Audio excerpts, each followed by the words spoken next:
नमस्कार। आज हम जयशंकर प्रसाद के बारे में जानेंगे। जयशंकर प्रसाद का जीवन परिचय देखते हुए उनकी साहित्यिक यात्रा और रचना यात्रा पर हम दृष्टिपात करेंगे।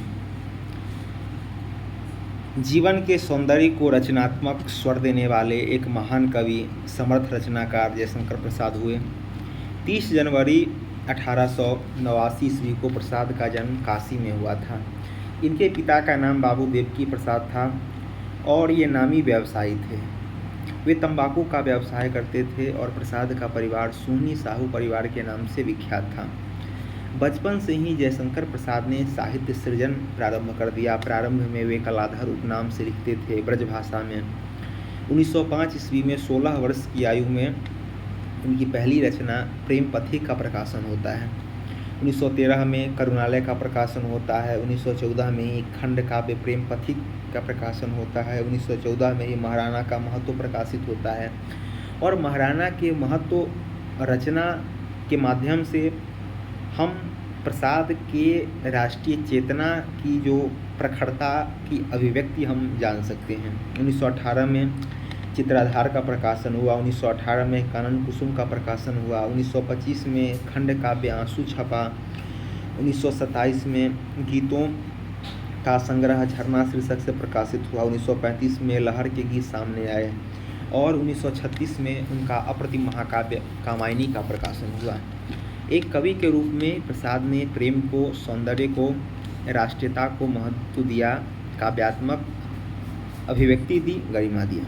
कामायनी एक अद्भुत महाकाव्य है। एक पौराणिक कथा को आधार लेकर उन्होंने मानव सभ्यता के विकास क्रम को रेखांकित करने का काम किया है। महाकाव्य के कई लक्षण इसमें टूटे हैं। कहा जाता है कि जो श्रेष्ठ कृतियाँ होती है वह कालखंडों का ही नहीं, परंपराओं का भी अतिक्रमण करती हैं। कामायनी 15 सर्गों का महाकाव्य है। इसका पहला सर्ग चिंता सर्ग है। प्रलय में सृष्टि डूब चुकी है, मनु बचा हुआ है, वह उदास है, वह चिंतित है। कामायनी की शुरुआत ही होती है तख्ताक्षर से। हिमगिरी के उतुंग शिखर पर बैठ शिला की शीतल छाँ, एक पुरुष भीगे नयनों से देख रहा था प्रलय प्रवाह। पुरुष यानी कठोर, भीगे हुए नयन यानी करुणा से सिद्ध व्यक्तित्व। तो प्रसाद के काव्य में पौरुष भी है, करुणा भी है। जयशंकर प्रसाद ने अपने काव्य में लज्जा जैसे भावों का मानवीकरण किया है। लज्जा अपना परिचय देती हुई कहती है कि चंचल किशोर सुंदरता की मैं करती रहती रखवाली में, वह हल्की सी मसलन हूँ बनती जो कानन की बाली। प्रसाद ने श्रद्धा की चरित्र सृष्टि में भारतीय नारी के जीवन की समग्रता को रेखांकित करने का प्रयास किया है।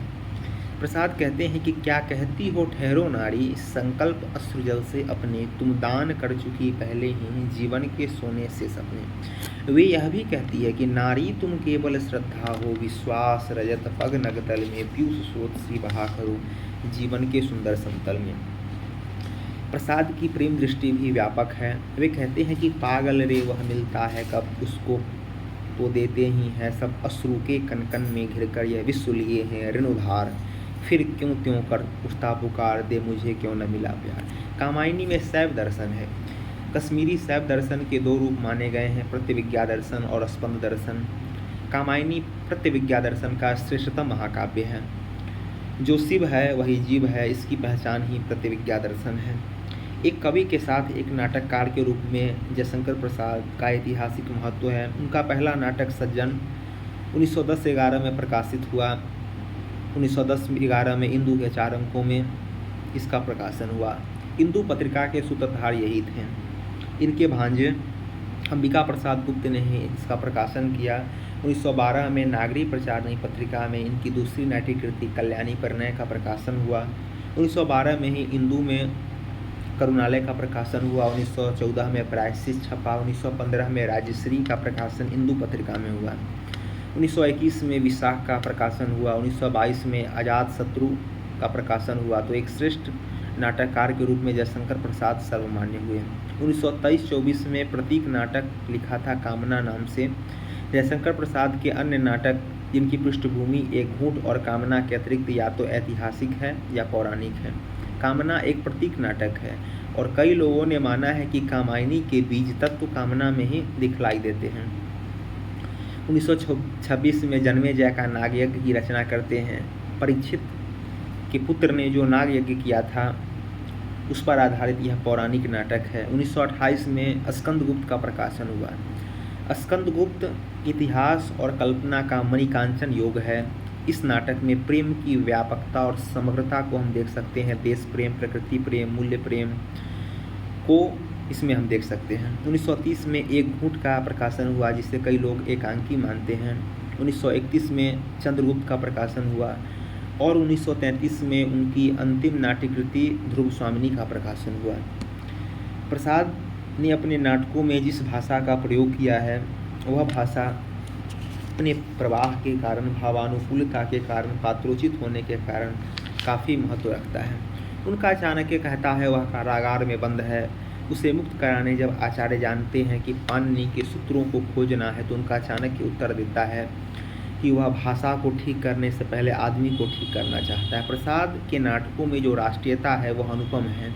वे कहते हैं कि अन्य देश मनुष्यों की जन्मभूमि है पर यह भारत देश मनुष्यता की जन्मभूमि है। उनके नाटकों में जो गीत आए हैं वे गीत भारत के सांस्कृतिक वैभव को रेखांकित करते हैं। प्रसाद लिखते हैं कि अरुण यह मधुमय देश हमारा, जहाँ पहुँच अनजान क्षितिज को मिलता एक सहारा। उन्होंने अनंग शेखर छंद या नागराज छंद जैसे दुर्लभ छंदों का भी प्रयोग किया है। हिमाद्रि तुंग श्रृंग से प्रबुद्ध शुद्ध भारती, यह एक प्रयाण गीत है। इस गीत में उसी छंद का प्रयोग हुआ है जिस छंद का प्रयोग रावण ने शिव की महिमा में जो श्लोक लिखे थे उसमें किया था। इस तरह उनके नाटक हिंदी नाटक के विकास परंपरा को समुचित दिशा देता है। जयशंकर प्रसाद एक श्रेष्ठ कथाकार भी हैं।